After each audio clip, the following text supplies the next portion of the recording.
An 11-point win to Collingwood. McEwen got 3 goals and 2 each to Dacos, Manson, Starcevic and Tony Shaw. And for Geelong, their major goal kickers, 3 to Exor, 2 to Hinkley and 2 to Scott. A thrilling game, Bernie Quinlan and Ian Robertson. Collingwood a little bit too strong after half-time. Yeah, I thought Geelong wasted it in that first quarter where they kicked 4 goals, 9. They could have really wrapped up the game. And Ken Hinkley was the chief offender there, kicking 2 goals, 6 and 1 out of bounds on the full. But 4 marks to Collingwood. They came back well in that second half. Tony Shaw did well, and of course Darren Mullane on his wing won handsomely when Sturrock was taken from the ground. I thought their third quarter was where Collingwood set it up, Bernie. They kicked 4 goals, 3 against the breeze. And in doing so, Geelong didn't have a big enough advantage at three-quarter time. It was obvious for most of the day that even though the wind was blowing across the ground, it certainly was favouring the end to which Collingwood kicked in the last quarter. And they had probably all the good players in that last term. I thought Starcevic just stood up straight and got lots of kicks. He did. Russell got it out of the centre. McGuan was a good player, and also Graham Wright. I mean, they had countless numbers of good players. Well, they got well on top in the kick department after half-time, Collingwood, 212 to 187. Handball still favoured Geelong, but I really thought that Collingwood did most of their best work around the centre of the ground, where they won the ball and got it down the forward line fairly quickly. Right, thanks, Bernie, and thanks, Ian. There's another thriller on today at the Melbourne Cricket Ground between Richmond and St Kilda. We'll be going there after this break.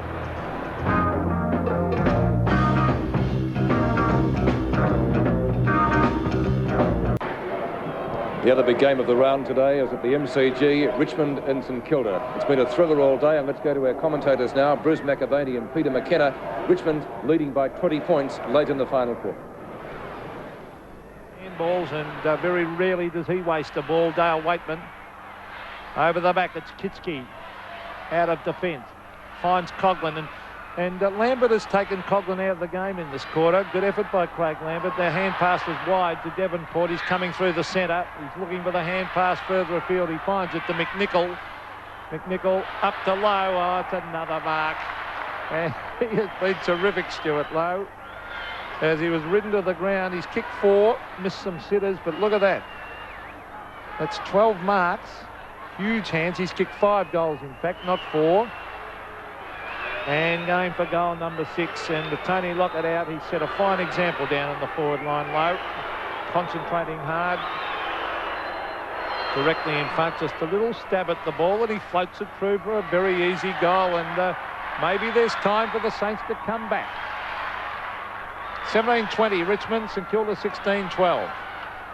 Well, it was an awkward ball from McNichol. McNichol's float and drop punt didn't really spin over in classical style, but Lowe, with his strong hands, able to take the mark and go back and kick goal number 6 to give the Saints the slimmest of hopes. 14 points of difference, 122 to 108. Coughlin. Lee, who's been terrific all day. Gale, caught. Play on called, like it should have been. And again, it'll be a ball up. Umpiring's been very good today, and so is the football. 122, 17-20 Richmond to 108, 16-12 St Kilda. Well, the bounce just off the centre circle by Peter Cameron. Now, Richmond. Now a chance for the Saints through Jeffrey to go forward. They want couple of quick goals, but it's taken away by Andy Goodwin. He's had his work cut out today on Low. He's kept battling away. Oh, Pickering. Oh, he just tapped it to the line to make sure that a little bit of time is wasted. Justin Pickering, 9 kicks and 6 handballs. Top effort this by Richmond. It looked at one stage that St Kilda were getting away with them from them at just before quarter time.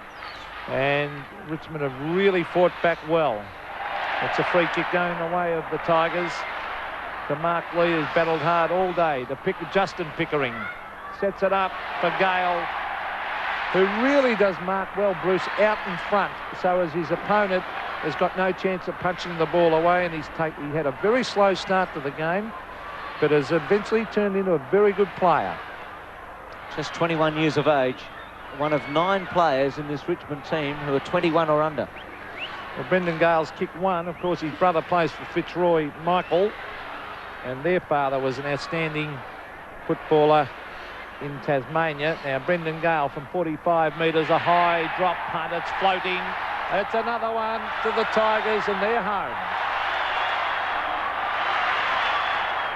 Richmond 18-20, St Kilda 16-12. Well, less than half a minute remaining, and the Saints are gone now. They were gone before that one, but Gale's kick was terrific. Long way out the centre half forward, and he's growing in confidence with each match, and he's going to be a focal point. And Richmond have got a few of them at the moment. They've got talent all around this ground, and they've got a couple of blokes up forward that they can kick to with confidence. Ryan, Honeybun, and Pickering normally, and now Gale. So a great effort there by Gale, and his second goal. 128 to 108 in the dying seconds now of this game. Coughlin from the centre. Free kick against Coughlin for a throw. Justin Pickering to centre half forward. Frawley and Gale. Gale finishing in style. Now Jeffrey swoops on it. Drop punt. Just a lull over the ground for the moment. They know the siren's coming. There'll be an almighty roar in a moment. Powell takes it from Pickering. Handball on towards Nichols. Nichols has been so very good. And there it is. The Tigers have won.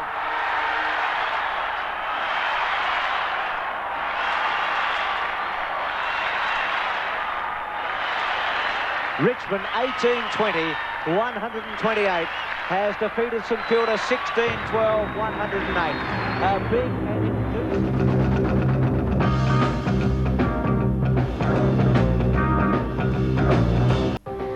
welcome back to AFL Live. Richmond at the MCG by 20 points, 18-20 to 16-12. The lead changed hands 11 times and 9 times scores were level. It's very exciting, Peter. It was a fantastic game, and I think what came out of the game, Bruce, is the fact that Richmond are going to be a very difficult side for anyone to beat. A very young side, great small men, and tremendously well led today by Mark Lee and Dale Waitman of those centre bounces, and they've got a tough, tight defence.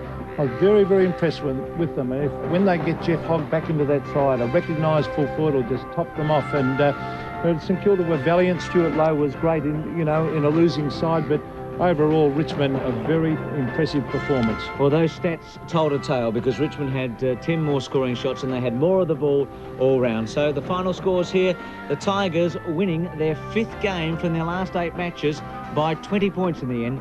18 goals, 20. And Ryan kicked 4, Mitchell 3, Lowe got 6 for St Kilda. They were 16-12. So 20 points to Richmond at the MCG. Right, Bruce, thank you, Peter. And in the other games today, Carlton easy winners over the Brisbane Bears, 24-14 to 11-23, 158 to 89. And at Windy Hill, Essendon predictably too good for North Melbourne, 18-16, 124 to 13-16, 94.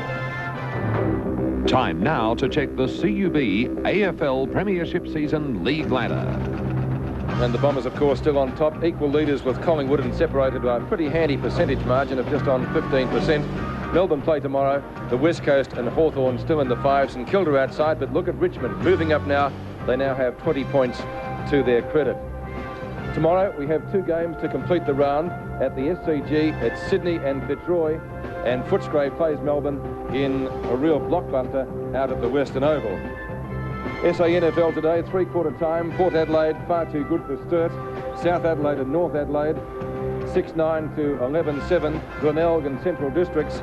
Glenelg 77 leading Central 69. And finally Woodville and Norwood. The score there at the final change 57 to 66 in favour of Norwood. Well, what a game it's been here this afternoon. 2 magnificent games here at VFL Park and at the MCG. We certainly hope you've enjoyed our coverage. A big day of sport on 7 Sport tomorrow. Sports World, NBL and AFL. We certainly hope you can join us tomorrow, Sports World at 9 AM. Good afternoon to you all.